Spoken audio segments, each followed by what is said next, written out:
नमस्कार विद्यार्थी मित्रांनो, अल्पाईनमध्ये आपले सर्वांचे स्वागत आहे। जय हिंद, जय भारत, जय इंडिया। व्हिडिओला सुरुवात करण्यापूर्वी 2-3 प्रश्न आहेत आणि प्रश्न असा आहे की सर 10वीची 10th बोर्ड एग्जाम ना खूपच जवळ आली आहे आणि जवळपास इथे लिहून ठेवले आहे डिसेंबरमध्ये आपले 10 दिवस बाकी आहेत, जानेवारीमध्ये फक्त 31 दिवस आहेत आणि आपण कन्सिडर करू की फेबचे फक्त 20 दिवस आपल्याला अभ्यासाला मिळतील। जर आपण ओव्हरऑल एक घेतलं तर आपल्याकडे फक्त 60 दिवस बाकी राहतात। 60 डेज वी हॅव ओनली। आता या 60 दिवसात तुमच्याकडे बरेच सब्जेक्ट आहेत, लाईक सायन्स आहे, मॅथ्स आहे, मराठी आहे, SST आहे, इंग्लिश आहे, हिंदी सुद्धा आहे। SST मध्ये जर SSC बोर्ड असेल तर आणखी डिव्हिजन होतं है ना, हिस्ट्रीचा वेगळा, त्यानंतर जिओग्राफीचा वेगळा, सिविक्स येतं, त्यामध्येच इकॉनॉमिक्स येतं, EVS वगैरे जर असेल कोणाला तर ते सब्जेक्ट येतात, कोणाला जर्मन आहे, कोणाला फ्रेंच आहे। हे सगळे विषय आहे आणि या विषयाचा अभ्यास आता करायचा कळतच नाही आहे सर काहीतरी, बरोबर मित्रो। आता जर तुम्हाला खरं सांगायचं झालं,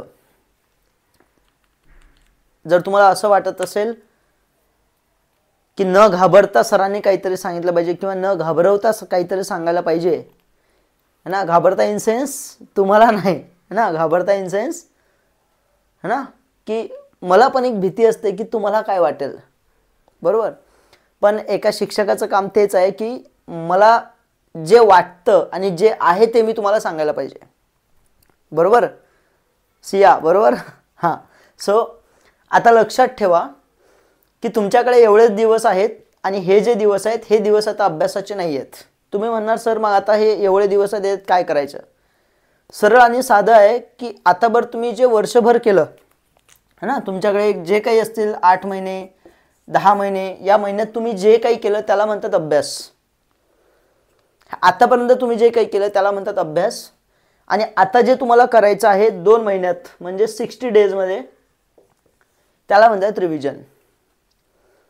ठीक आहे, आता याच गोष्टीवर या 60 दिवसावर आपण बोलणार आहे। पुढचे 60 दिवस तुमचे कसे असले पाहिजेत। सगळ्यात आधी की if you are a polite aspirant, if you are a mature aspirant है ना, you must be disciplined with your routine. खूप पॉवरफुल सेंटेन्स आहे, लक्षात ठेवलं पाहिजे। जर तुम्ही तुमच्या आयुष्यात तुमच्या करिअरबद्दल किंवा तुमच्या या ठीक आहे करिअर आयुष्य खूप मोठी गोष्ट झाली, तुमच्या बोर्डच्या एक्झामबद्दल जर तुम्ही खूप सिरियस असणार, खरंच सिरियस असणार, तर तुम्ही तुमचा जो रूटीन आहे त्या रूटीनबद्दल तुम्ही डिसिप्लिन असलं पाहिजे। सर मग रूटीन कुठला आहे आणि रूटीन म्हणजे काय त्यावर आपण चर्चा करूया थोडीशी।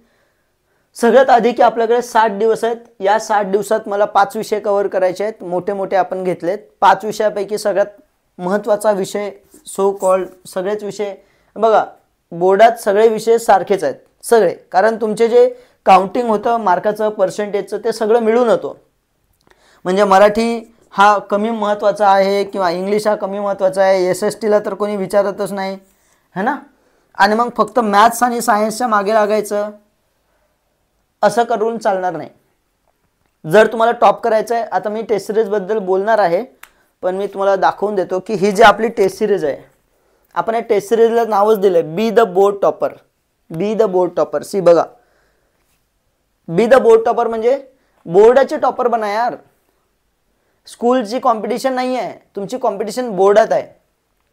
आता तुम्हाला जर बोर्डाचं टॉपर बनायचे असेल, बोर्डात टॉपर बनायचं असेल तर तुम्हाला या सगळ्या विषयावर लक्ष द्यावंच लागेल, इक्वली वेटेज द्यावं लागेल सर्वांना।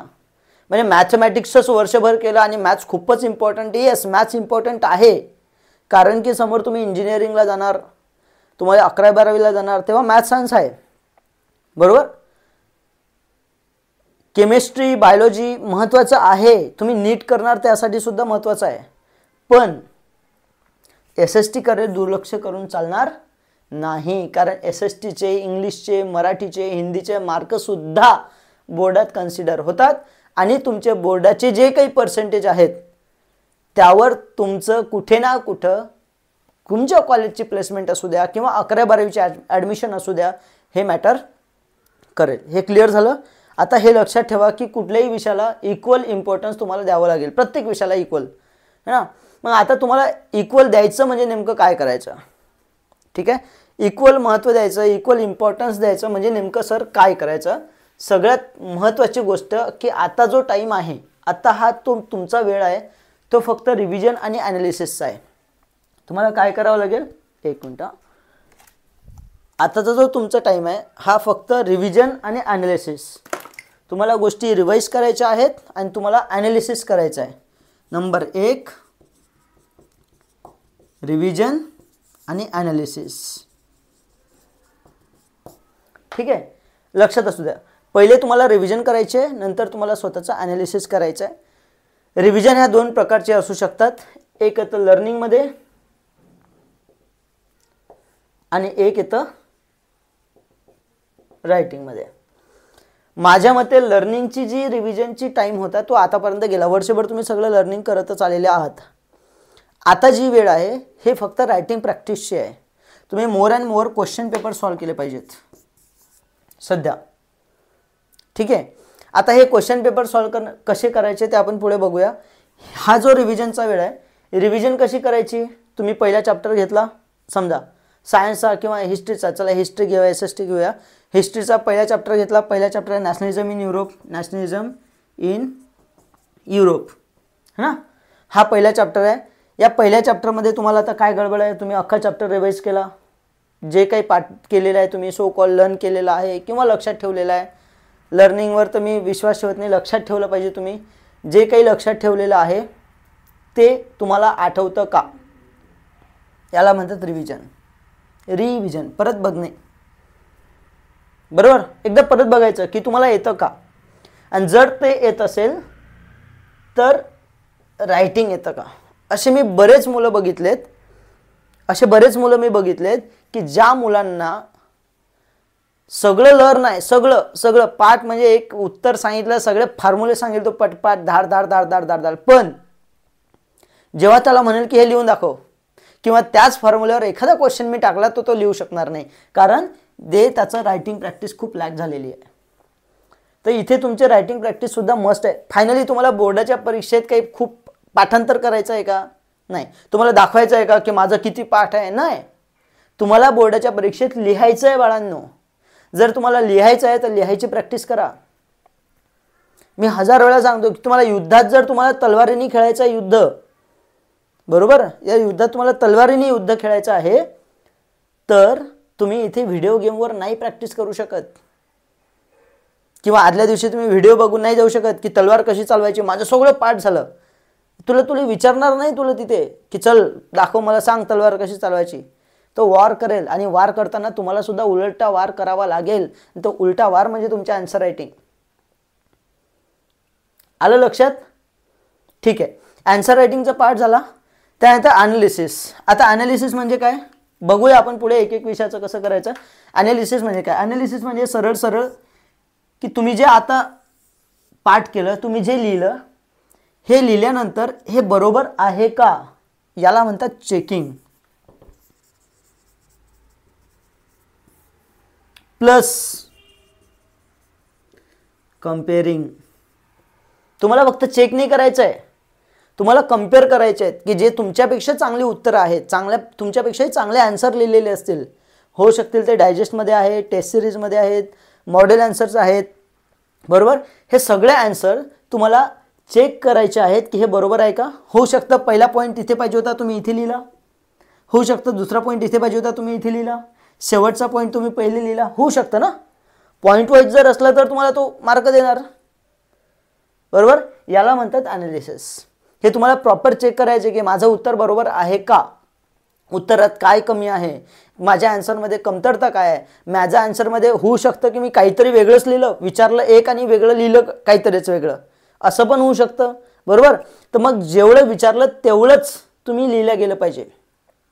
तुम्हाला विचारलं फ्रेंच रिव्होल्यूशन, तुम्ही सांगता नॅशनलिझम. तुम्हाला सांगताय आर्टिकल 14 वर एखादा प्रश्न आला, बरोबर, आर्टिकल 14 राईट टू इक्वॅलिटी, त्याच्यावर आला, तुम्ही सांगताय कॉन्स्टिट्यूशन बद्दल. अरे article 14 lies in the constitution, but प्रश्न कशावर विचारला? फक्त आर्टिकल 14 वर विचारला. जर प्रश्न हा आर्टिकल 14 वर विचारला तर तुम्ही संविधानाबद्दल किंवा कॉन्स्टिट्यूशन बद्दल लिहिता कामा नये. जेवढा प्रश्न विचारला आहे तेवढंच लिहायचं. रूल लक्षात ठेवा, लक्षात ठेव जरा. ठीक आहे. आता बघा, हे झालं चेक की मी जेवढं लिहिलं ते बरोबर आहे का, मी काहीतरी एक्स्ट्रा लिहिलं का, मी कमी लिहिलं का. ठीक आहे. चेक झाल्यानंतर कम्पेअर करायचं आहे तुम्हाला की माझ्यापेक्षा जे काही चांगले मार्क ज्यांना भेटलेत, माझ्यापेक्षा जे काही चांगले उत्तर आहेत ते उत्तरामध्ये काय असं आहे की जे माझ्या उत्तरात नाही आहे. त्या आन्सर शीटमध्ये असं काय लिहिलं त्यांनी की जे माझ्या आन्सर शीटवर नाही आहे. त्याला म्हणतात कम्पेअरिंग. आणि ते कम्पेअर केल्यानंतर अगेन रिप्रॅक्टिस, परत प्रॅक्टिस करायची आहे. ठीक आहे. हे सगळ्या विषयाचं हे झालं. आता तुम्हाला सध्या 60 दिवसात काय करायचं आहे. आता बघूया आपण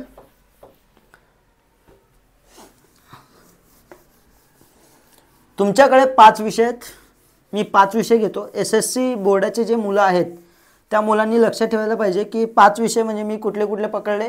मराठी पकडला, हिंदी मराठी संस्कृत पकडला, plus social science, plus Hindi Marathi Sanskrit, SST social science 1 2 3, math 4, science 5, English, मोठे मोठे. आता हे जे आपण घेतलेत Hindi Marathi Sanskrit social science maths science English, आपण आधीच बघितलं की आर्टिकल 14 राईट टू इक्वॅलिटी, सगळे इक्वल आहेत. यांच्यासोबत भेदभाव करायचा नाही. यांच्यासोबत भेदभाव केला की बोर्ड तुम्हाला भेदभाव करणार. यांच्यासोबत डिस्क्रिमिनेशन केलं की बोर्ड तुमच्यासोबत डिस्क्रिमिनेशन करणार. आता ते IIT JEE नीट है ना, आणि मग ते डॉक्टर बनायचं, इंजिनियर बनायचं, 50 लाखाचं पॅकेज, मग 11वीतली मजा, 11वीतली हवा, सगळं डोक्यातून काढून टाका. 2 महिन्यानंतर तेच करायचं तुम्हाला. आयुष्यभर 2 महिन्यानंतर तेच करायचं आहे. सिरियसली. तुमच्या 2 महिन्यानंतर ज्या दिवशी बोर्डाचे पेपर होतील सगळे क्लासेसवाले, सगळे कॉलेजवाले तुमच्या घरी येतील. ॲडमिशन घ्या, ॲडमिशन घ्या, ॲडमिशन घ्या. होईलच असं, 100% होणार आहे है ना. काय करायचं आता, करिअर कसं चूज करायचं, मग कोणीतरी करिअर काउन्सिलिंग करणार तुम्हाला, या सगळ्या गोष्टी होतीलच. ठीक आहे. मग आता सध्या काय, आता सध्या तुमच्याकडे 60 दिवस आहेत. या 60 दिवसात फक्त आणि फक्त फोकस बोर्ड एक्झाम. ठीक आहे. फक्त आणि फक्त फोकस बोर्ड एक्झाम. आता बोर्ड एक्झामवर जर तुम्हाला फोकस करायचा आहे तर आपण सांगितलं सगळ्या विषयावर इक्वल फोकस तुम्हाला करावा लागेल. बरोबर? बरोबर का? ठीक आहे. आता बघा, सगळेजण इक्वल फोकस करू शकतील का? नाही करू शकत. का नाही करू शकत? कारण प्रत्येकाने वर्षभर अभ्यास वेगळा वेगळा केलेला आहे. प्रत्येकाचा अभ्यास हा वेगवेगळा झालेला आहे. कुणाचं होऊ शकतं की एखाद्याचं सोशल सायन्स कंप्लीट झालं पूर्ण 100% फिक्स, की असं झोपेतून विचारायचे की सांग बाबा रशियन रिव्हॉल्युशन काय, तो लगेच सांगेल. त्याला विचारायला 9वीचा आहे, पाठ केलं होतं है ना. मॅथ्स एखादा फॉर्म्युला विचारला धाड धाड धाड धाड सांगेल. पण होऊ शकतं ज्या माणसाचा मॅथ्सचा सिलेबस कंप्लीट झालेला आहे त्याचं इंग्लिश हिंदी संस्कृत मराठी काहीच झालं नाही, त्याने वर्षभर केलंच नाही. होऊ शकतं एखाद्याचं सोशल सायन्स सगळं लर्न झालेलं आहे, मॅथ्समध्ये किंवा सायन्समध्ये प्रॉब्लेम आहे, होऊ शकतं है ना. मग आता सगळ्याची आधी प्रायोरिटी ठरवा की तुम्हाला कुठला अभ्यास चांगला प्रायोरिटीवर करायचा आहे. प्रायोरिटी एखाद्याला देणं म्हणजे दुसऱ्याला कमी समजणं असं नाही. जो अभ्यास तुमचा कमी झालेला आहे, इथं लिहून घेतो है ना, जो अभ्यास कमी झालेला आहे तो लवकरात लवकर फिनिश करणे. जो अभ्यास कमी झालेला आहे, होऊ शकते की तुमचे सोशल सायन्सचे समजा तुम्हाला 5 चॅप्टर आहेत, तुमचे 2 चॅप्टर झालेले आहेत, ते पटपट 3 चॅप्टर कव्हर करून टाका. मी मुद्दाम तुमचं हे डिसेंबरचे 10 दिवस ठेवलेत है ना. आजची 14 तारीख आहे, व्हिडिओ शूट करतोय आपण है ना. मे बी तुम्हाला तर ठीक आहे, पण जे मुलं आहेत, काही मुलं बघतील 20 तारखेला. या 8 दिवसात तुम्हाला काय करायचं आहे, जे काही पेंडिंग आहे ते पटपट करून टाका. ठीक आहे. आता बाकीच्या भानगडीत पडू नका, हे करायचं आहे ते कंप्लीट, ते करायचं, नो नो नो. आता फक्त आणि फक्त तुम्हाला करायचे चॅप्टर वाईज ॲनालिसिस. मी तुम्हाला मागच्या व्हिडिओमध्ये सांगितलं होतं की तुम्हाला काय करायचं आहे, बोल. येस, ॲनालिसिस करायचं आहे चॅप्टर वाईज. तुम्हाला टॉपिक वाईज हे काढावं लागेल की कुठला चॅप्टर जास्त महत्त्वाचा आहे, कुठला चॅप्टर कमी महत्त्वाचा आहे. हे तुम्हाला बोर्डचे क्वेश्चन पेपरचं जेव्हा प्रिव्हियस इयर ॲनालिसिस आपण केलं होतं त्यात आपल्याला दिसलं होतं की थर्ड चॅप्टर जास्त महत्त्वाचा आहे, मग सेकंड चॅप्टर महत्त्वाचं कमी आहे का. कारण की याच्यावर दरवर्षी एक प्रश्न आलेला आहे, याच्यावर 2-3 प्रश्नांनी विचारला आहे. एखाद्या चॅप्टर आहे त्याच्यावर प्रश्नच नाही आले, म्हणजे त्याच्यावर MCQ येईल पण मोठा लॉंग आन्सर तर येणार नाही. मग त्या पद्धतीने तुम्ही अभ्यास करा. ठीक आहे. मग आता तुम्ही बघा की आजपर्यंत ज्या ज्या टॉपिकवर बोर्डाने जास्त प्रश्न विचारले, ज्या टॉपिकवर बोर्डाने जास्त प्रश्न विचारलेत, तो टॉपिक असा कव्हर करा की त्याच्यावर येण्याचे चान्सेस जास्त आहेत. हे तुम्हाला माहिती आहे. आणि असा कव्हर करायचा की काही वेळी कसंही विचारलं तर तुम्हाला लिहिता आलं पाहिजे. तो प्रश्न सोडायचा नाही, कारण तो कोणी सोडणार नाही आहे. ठीक आहे. डन. आता तुमच्याकडे आहेत, हे लक्षात आलं. काय करायचं, जो अभ्यास कमी झाला तो 10 दिवसात पटकन कव्हर करून टाका. उरलेले आपल्याकडे आहेत 50 दिवस. आता मी सांगतो तुम्हाला, तुमचा जो अभ्यास हा रिव्हर्स इंजिनिअरिंग सारखा असला पाहिजे. आता अभ्यास करायची वेळ गेलेली आहे. मिशन मंगल बघितलंय का तुम्ही मित्रांनो? मिशन मंगल बघितला काय? बघितला ना.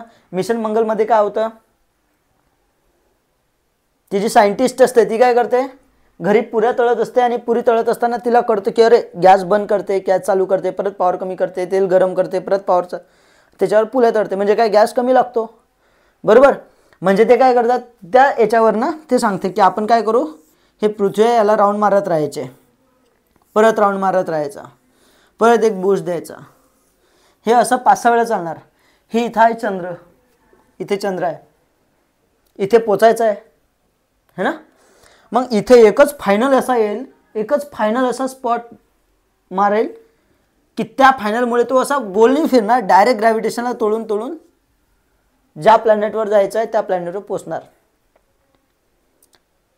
तुमची सध्या ही सिच्युएशन आहे. तुमचे हे गिरट्या घालायचे दिवस गेलेत वर्षभराचे.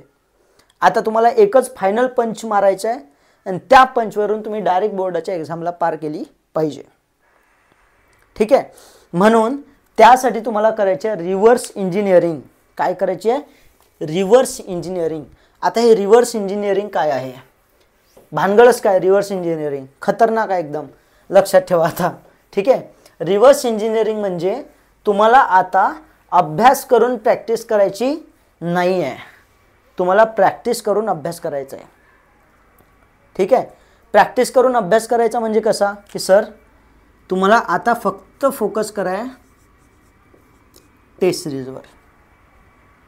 ठीक आहे. टेस्ट सिरीजवर तुम्हाला फोकस करायचा आहे. Maximum test you will give, maximum marks you will increase. Seriously you will increase your marks by focusing on test. फक्त टेस्ट द्यायची आहे का, तुम्ही 1000 टेस्ट दिलं तरी त्याचा फायदा होणार नाही. जोपर्यंत, लक्षात ठेवा, जोपर्यंत तुम्ही 1000 टेस्ट दिल्या तरी त्याचा फायदा होणार नाही. जोपर्यंत वर भर दे तुम्ही, जोपर्यंत तुम्ही त्या टेस्टचं ॲनालिसिस करत नाही, संपला विषय. टेस्ट दिल्यानंतर त्या टेस्टचं ॲनालिसिस होणं गरजेचं आहे. ॲनालिसिस झालं पाहिजे. म्हणजे काय, तुम्हाला 100 प्रश्न आहेत सो कॉल्ड, किती समजा तुम्ही लिहिले 20 क्वेश्चन सॉल्व केलेत, त्यातले तुमचे 10 बरोबर आहेत, 10 चुकलेत, किंवा याच्यात कमी मार्क्स आहेत 10 मध्ये.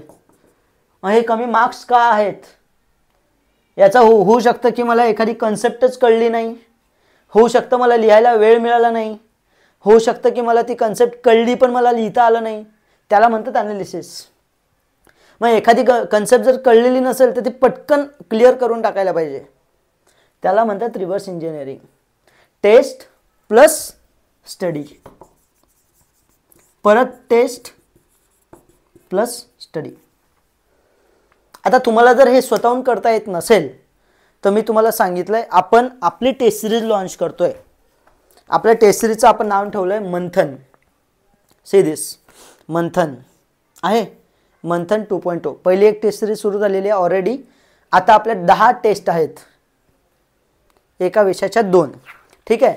मंथन टेस्ट सिरीज आपण याला नावच दिले बी द बोर्ड टॉपर. याच्यामध्ये आपण काय करणार, आता होऊ शकतं तुम्ही बघा, तुम्ही वर्षभर याच्यात अभ्यास केला, क्लासवर, घरी अभ्यास केला, क्लासमध्ये टेस्ट दिल्यात, पण तुम्हाला माहीतच नाही की बोर्डाचं एक्झाम प्रेशर कसं असतं, है ना.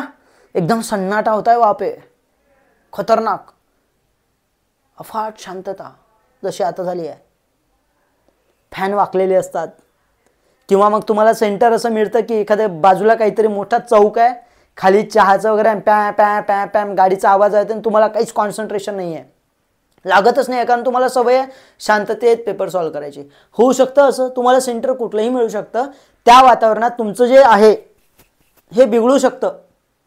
त्यामुळे आपण मुलांना, आपल्या मुलांना सुद्धा, आणि जे टेस्ट सिरीजमध्ये जे आपले मुलं असतील त्या सर्व मुलांना आपण एक प्रॉपर आपल्या सिरीजमध्ये सेंटर अलोकेट करणार आहे. सेंटर, आन्सर शीट कशी फिल करायची आपण सांगणार आहे. आन्सर शीट फिल कशी करायची, लक्षात आलं. त्यानंतर प्रत्येक पेपर झाल्यानंतर आपला होणार OPD. लिहूते OPD, open paper discussion, ज्याच्यामध्ये तुमच्यासोबत 1 to 1 काउन्सिलिंग केले जाईल आपल्या सगळ्या टीचरची.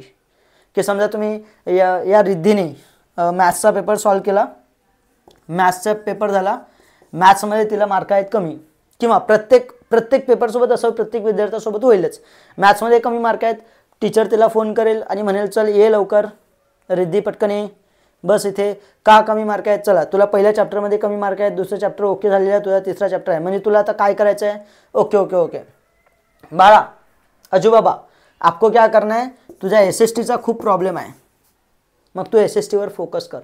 हा टेस्ट सिरीजचा फायदा आहे. म्हणजे जर एखादा मुलगा 70%चा असेल, 70चा, तर तो अबाव 80-100% जाईल. कधी, प्रामाणिकपणे टेस्ट सिरीज फॉलो केल्यावर, प्रामाणिकपणे टेस्ट सिरीज फॉलो केली तर. ठीक आहे, ठीक आहे. हे टेस्ट सिरीज द्या, टेस्ट द्या, स्टडी करा, टेस्ट द्या, स्टडी करा. स्टडी म्हणजे काय, स्टडी म्हणजे मी तुम्हाला सांगितलं, स्टडीचे सध्या एकच प्रकार आहे, रिव्हिजन अँड ॲनालिसिस. फक्त टेस्ट देताना 2-3 गोष्टी लक्षात ठेवा की टेस्ट ह्या बोर्डासारख्याच दिल्या गेल्या पाहिजेत. आता हे चॅप्टर वाईज टेस्ट गेली, आता फुल लेंथ टेस्ट द्या, प्रत्येक विषयाच्या जशा बोर्डाच्या असतात तशा.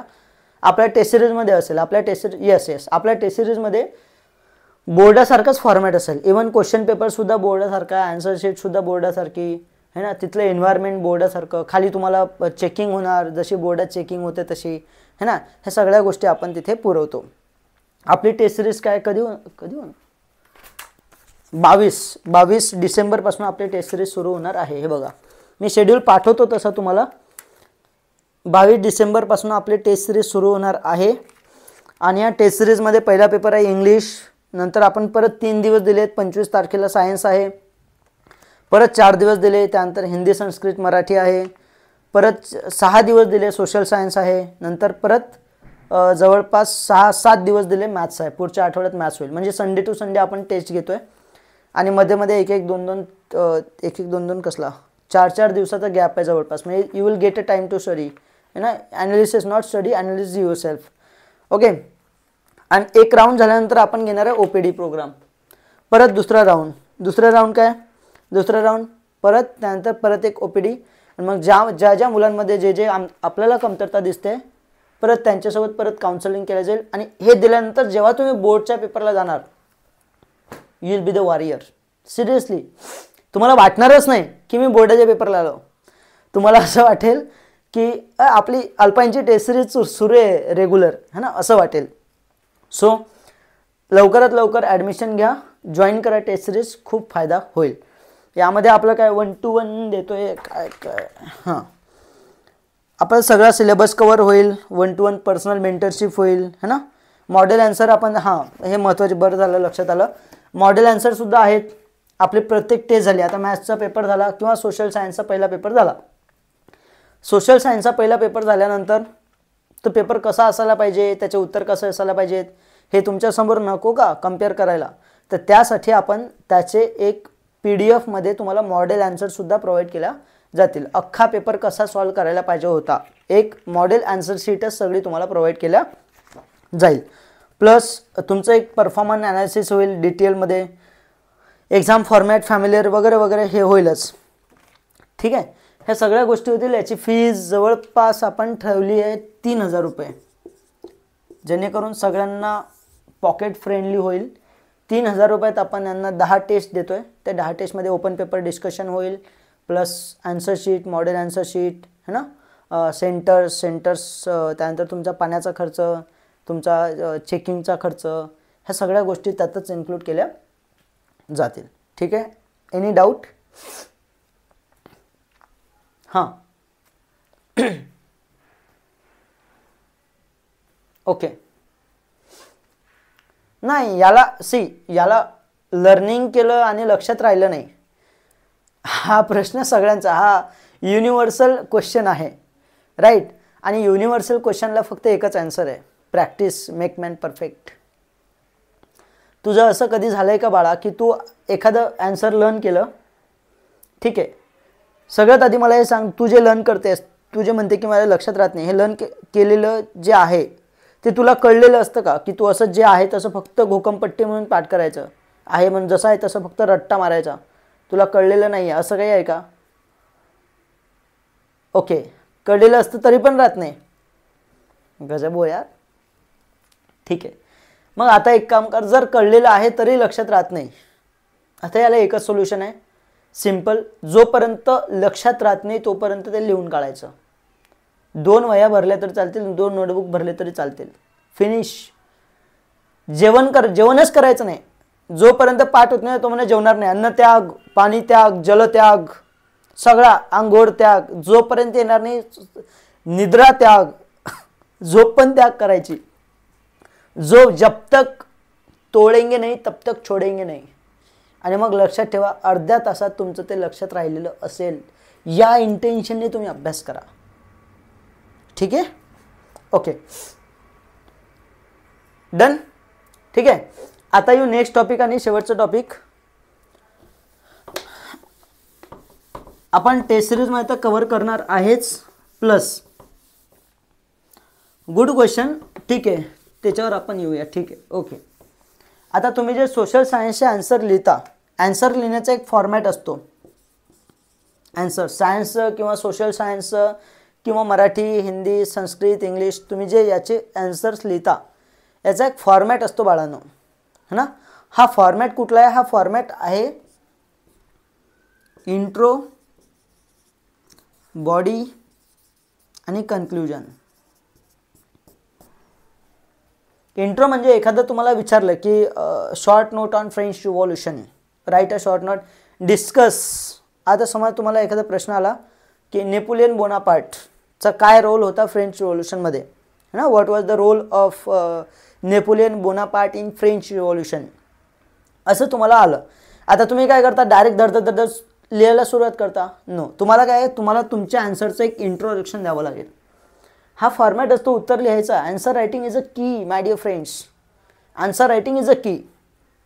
मग हा एक फॉर्मॅट आहे इंट्रोडक्शन. मग काय introduction? Not more than 2 to 3 lines French revolution बद्दल किंवा नेपोलियन बोनापार्टबद्दल. आणि तुमचा जो मग मेन आहे आन्सर येते बॉडीमध्ये, मेन आन्सर बॉडीमध्ये, की त्याचा रोल काय होता, point number 1, point 2, point 3, point 4. किंवा असं लिहू शकता, role of Napoleon Bonaparte in French revolution 1, 2, 3, 4, 5. मग त्याला परत 1 डिस्कस इट, 2 हा 2 पॉईंट इलॅबोरेट इट. नंतर येतं कन्क्लुजन. कन्क्लुजन म्हणजे नेपोलियन बोनापार्ट हा खूप माणूस मोठा होता, पण तरी त्यांनी असं असं केलं, पण फ्रेंच रिव्हॉल्युशनने असं असं झालं, किंवा ते तुम्हाला जे कन्क्लुजन करायचं आहे शेवटचे, हे पण not more than 2 to 3 lines. ठीक आहे. आणि जेव्हा जेव्हा तुम्ही उत्तर लिहिणार, बॉडीमध्ये जेव्हा जेव्हा लिहिणार, त्या आन्सरमध्ये कीवर्ड शोधा. कीवर्ड म्हणजे काय? कीवर्ड म्हणजे असा शब्द, असा वर्ड जो वाचल्यानंतर लगेच कळेल आम्हाला की याला येतं. एखादी डेट असू शकते, एखाद्या माणसाचं पर्सनॅलिटीचं नाव असू शकतं, एखादा इव्हेंट असू शकतो, एखादा कन्सेप्ट असू शकते है ना, एखाद्या फॉर्म्युल्याचं थेअरीचं नाव असू शकतं है ना, ॲक्वार्ड थेअरी नाव असू शकते एखाद्या थेअरीचं. जे काही आहे ते फक्त तुमच्या पेनाने, ज्या पेनाने तुम्ही लिहिताय त्याला फक्त असं अंडरलाईन करा. जेव्हा तुम्ही कीवर्ड अंडरलाईन करणार, जो पेपर चेकर असतो तो फक्त ते कीवर्ड वाचूनच तुम्हाला मार्क जास्त देईल. म्हणजे तुम्हाला एका प्रश्नामध्ये अर्धा मार्क जरी जास्त भेटला तरी तुम्हाला 20 प्रश्नामध्ये तुमचे 10 मार्क वाढतात. एका सब्जेक्टमध्ये जर 10 मार्क तुमचे वाढलेत तर तुमचे 50 मार्क तसेच वाढतात. जवळपास तुमचे 10% तसेच 5 ते 7% कुठेच गेले नाहीत है ना. प्रेझेंटेशन खूप मोठी गोष्ट आहे, प्रेझेंटेशन खूप चांगली गोष्ट आहे. प्रेझेंटेबल तुमचा आन्सर तर असलंच पाहिजे. ते तुमच्यावर डिपेंड आहे की तुम्ही कसं लिहिता. ठीक आहे, ते टेस्ट सिरीजमध्ये आपलं होईलच कवर. एक एक एक एक तुम्ही जशी प्रॅक्टिस करत जाणार, एक आपला जेव्हा एक राऊंड होईल तेव्हा आपण परत एक सेशन घेऊया आणि मग प्रत्येकाचा पेपर मी तुम्हाला सांगेलच की तुम्ही कसं लिहायला पाहिजे होतं, कसं लिहायला पाहिजे होतं. ठीक आहे, okay. So thank you so much. भेटूया उद्या. बाय. जय हिंद.